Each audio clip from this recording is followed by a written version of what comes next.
ಧನ್ಯವಾದಗಳು ಬಂದಿದ್ದಕ್ಕೆ. ಹಾಗೆ ನಿಮ್ಮ ಪ್ರೋತ್ಸಾಹ ನಮ್ಗಿರುತ್ತೆ ಅಂತಾನು ನಾನು ನಂಬ್ಕೊಂಡಿದ್ದೀನಿ. ಚಿತ್ರತಂಡದ ಬಗ್ಗೆ ಹೇಳ್ಬೇಕು ಅಂತಂದ್ರೆ, ಮೊದಲನೇದಾಗಿ ನಮ್ಮ ತೇಜಸ್ ಅಂಡ್ ಮಯೂರ್ ತುಂಬಾ ಜಾಣರು.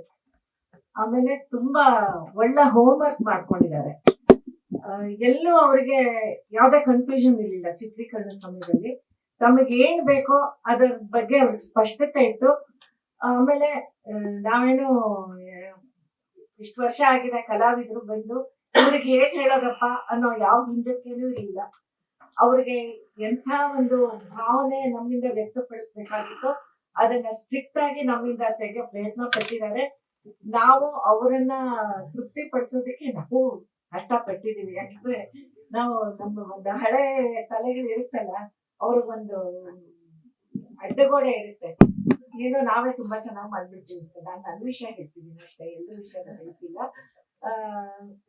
ಆ ಒಂದು ಯಾವ್ದು ಎಲ್ಲಾ ಕಾಲದಲ್ಲೂ ಎಲ್ಲಾ ವಯಸ್ಸಲ್ಲೂ ಎಲ್ಲಾನು ಕಲ್ತ್ಕೋಬಹುದು ಅನ್ನೋಕೆ ಇವರೇ ಸಾಕ್ಷಿ. ನಾನು ಎಲ್ಲ ಮರ್ತ್ಬಿಟ್ಟೆ. ನನ್ನ ಈ 31 ವರ್ಷದ ಅನುಭವನ ಎಲ್ಲ ಮರ್ತ್ಬಿಟ್ಟೆ. ಮತ್ತೆ ಹೊಸದಾಗಿ ಸ್ಟೂಡೆಂಟ್ ಆದ್ರೆ ಇವ್ರ ಕೈಯಿಂದ ತುಂಬಾ ವಿಷಯಗಳನ್ನ ನಾನು ಕಲ್ತ್ಕೊಂಡೆ.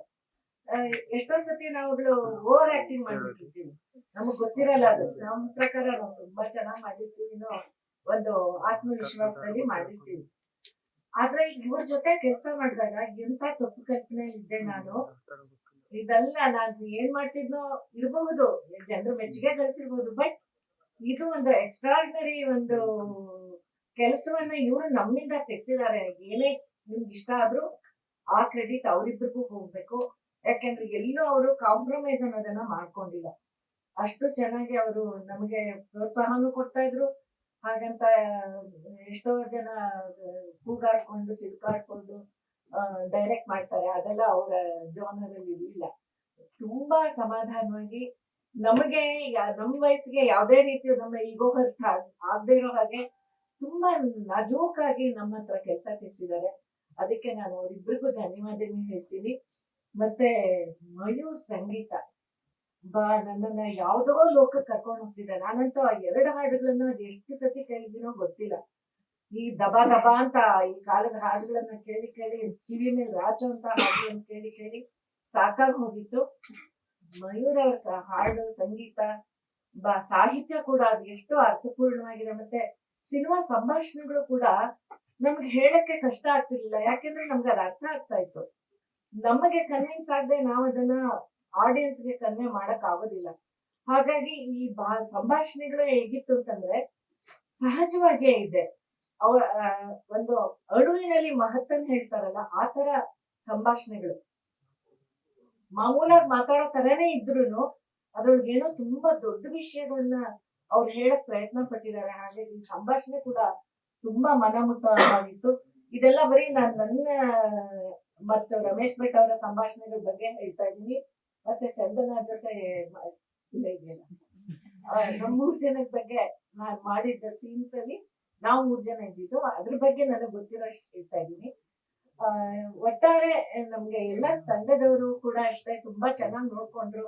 ಪ್ರತಿಯೊಂದು ವಿಷಯಕ್ಕೂ ಗಮನ ಕೊಟ್ಟು ನಮ್ಮನ್ನ ಚೆನ್ನಾಗಿ ನೋಡ್ಕೊಂಡ್ರು. ಒಂದು ಮನೇಲಿ ಒಬ್ಬ ತಾಯಿನ ಹೇಗ್ ನೋಡ್ಕೋತಾರೋ ಆ ತರ ನೋಡ್ಕೊಂಡ್ರು. ಆಮೇಲೆ ಈಗಿನ ಕಾಲದ ತಾಯಿನ ಮಕ್ಕಳು ನೋಡ್ಕೊಳ್ಳೋ ತರ ಅಂತ ಅನ್ಕೋಬೇಡಿ. ಒಟ್ಟಲ್ಲಿ ನಿಜವಾಗ್ಲೂ ಒಂದು ಮಗ ಅಥವಾ ಮಕ್ಕಳು ತಾಯಿನ ನೋಡ್ಕೋತಾರಲ್ಲ ಆ ತರ ನೋಡ್ಕೊಂಡಿದ್ದಾರೆ. ನಂಗೆ ತುಂಬಾ ಸಮಾಧಾನ ಇದೆ. ಮತ್ತೆ ಈ ಒಂದು ಒಳ್ಳೆ ಚಿತ್ರನ ನೀವೆಲ್ಲರೂ ಪ್ರೋತ್ಸಾಹಿಸ್ಬೇಕು. ಇದ್ರ ಬಗ್ಗೆ ಒಳ್ಳೊಳ್ಳೆ ವಿಮರ್ಶೆ ಕೊಡ್ಬೇಕು. ಅಂದ್ರೆ ಅದನ್ನ ಏನು ಇಲ್ದೇ ಇರೋದನ್ನ ಹೇಳಿ ಹೇಳ್ತಿಲ್ಲ, ಅಲ್ಲಿ ಏನ್ ಕಂಡಿದ್ದನ್ನ ಅದನ್ನ ಪ್ರಾಮಾಣಿಕವಾಗಿ ಹೇಳಿ ಅಂತ ಕೇಳ್ಕೊತೀನಿ. ಇನ್ನೊಂದು ವಿಷಯ ಇಲ್ಲಿ ಏನಾಗುತ್ತೆ ಅಂದ್ರೆ, ಈಗಾಗ್ಲೇ ಸೂಪರ್ ಸ್ಟಾರ್ ಅಂತ ಹೆಸರು ಮಾಡಿರೋರಿಗೆ ಪೇಪರ್ ನಲ್ಲಿ ಏನ್ ಬಂದ್ರು ಅವ್ರಿಗೆ ಅದರಿಂದ ಯಾವ ವ್ಯತ್ಯಾಸ ಉಂಟಾಗಲ್ಲ. ಯಾಕಂದ್ರೆ ಅವ್ರಿಗೆ ಅವ್ರದೇ ಒಂದು ಅಭಿಮಾನಿಗಳ ಒಂದು ಕೂಟ ಇರುತ್ತೆ. ಅವ್ರು ಹೇಗಾದ್ರೂ ಮಾಡಿ ಸಿನಿಮಾನ್ ಗೆಲ್ಲಿಸ್ಬಿಡ್ತಾರೆ. ಆದ್ರೆ ನಮ್ಮಂತ ಹೊಸಬ್ರು, ನನ್ನನ್ನು ನಾ ಹೊಸಬ್ರು ಅಂತಾನೆ ಕರ್ಕೊಳ್ಳೋದು, ಈ ಹೊಸ ತಂಡ ಏನೇ ಕೆಲಸ ಮಾಡಿದ್ರು ಅದ್ರೊಳಗೆ ತಪ್ಪು ಕಂಡು ಹಿಡಿಯಕ್ಕೆ ನೋಡ್ತಾರೆ. ತಪ್ಪು ಹೇಳ್ಬಹುದು, ಇಲ್ಲ ಅಂತಲ್ಲ, ಆದ್ರೆ ಅದೇ ಮುಖ್ಯ ಆಗ್ಬಾರ್ದು. ಒಳ್ಳೆ ಪಾಸಿಟಿವ್ ಪಾಯಿಂಟ್ಸ್ ಅನ್ನು ಅದಕ್ಕೆ ಜಾಸ್ತಿ ಪ್ರಾಮುಖ್ಯತೆ ಕೊಟ್ಟು ಹೇಳಿದ್ರೆ ತುಂಬಾ ಉಪಕಾರ ಆಗುತ್ತೆ. ಯಾಕಂದ್ರೆ ಇವರು ಹೊಸದಾಗಿ ಅಭಿಮಾನಿ ತಂಡಗಳನ್ನ ಇವ್ರಿಗೂ ಬೆಳಿಬೇಕಾಗತ್ತೆ. ಸೊ ಇದಕ್ಕೆಲ್ಲ ನಿಮ್ಮ ಕೃಪೆ, ನಿಮ್ಮ ಪ್ರೋತ್ಸಾಹ ಬೇಕು. ದಯವಿಟ್ಟು ಎಲ್ರೂ ಪ್ರೋತ್ಸಾಹಿಸಿ. ಧನ್ಯವಾದಗಳು. ಧನ್ಯವಾದಗಳು.